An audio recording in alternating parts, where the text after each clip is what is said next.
Guarda, sicuramente questi erano dei punti importantissimi perché sapevamo di andare in un campo difficile, considerando il tipo di campionato, ovvero che c'è solamente il girone di andata, questi sono dei punti che ci pesano in ottica di play-off, play-out. Infatti avendo perso questi punti ci ritroviamo in una situazione molto scomoda che rischia di portarci tra le ultime 7 squadre d'Italia. Quindi erano dei punti preziosi che purtroppo non siamo riusciti a ottenere, e quindi questa cosa ci dispiace molto e siamo molto amareggiati. Allora, sicuramente dal punto di vista morale ci servirà molto perché sarà una partita per noi di riscatto dopo questa ultima uscita a Salerno. Ci aspettiamo una partita veramente difficile perché sappiamo che loro in campo europeo sono già una squadra molto affermata,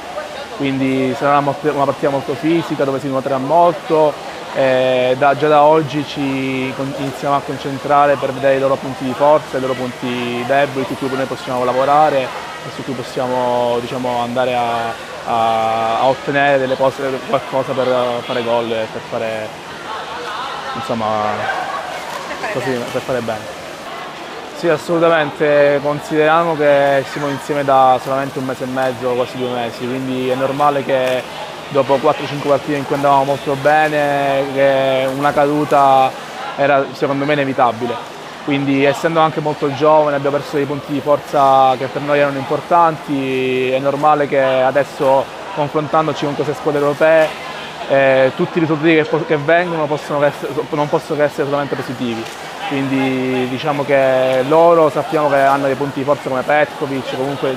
giocatori che sono veramente affermati in campo europeo. Noi siamo molto giovani, però puntiamo a fare bene come squadra perché piano piano ci stiamo unendo, stiamo iniziando a capire un po' quello che è il gioco di Gu per riuscire a fare bene sia in fase difensiva che in fase offensiva.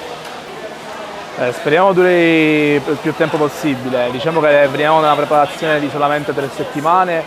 e comunque già dalle prime partite si era visto, anche se in Coppa Italia non abbiamo fatto bene, però piano piano siamo riusciti a crescere con la Roma, col Barcellona, col Quinto fuori casa, quindi penso che fosse inevitabile una caduta fisica. Infatti sabato col Salerno forse un pochino si è visto che eravamo un po' troppo, abbiamo sentito le partite precedenti. Questo è anche causato anche delle molte trasferte che abbiamo fatto, abbiamo giocato molto fuori casa, quindi il tempo per allenarsi non è stato tanto e quindi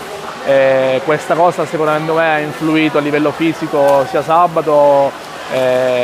quindi da oggi che abbiamo ancora 3-4 giorni per recuperare ci metteremo all'opera per recuperare energie e dare il massimo per la partita di giovedì che per noi è importantissima.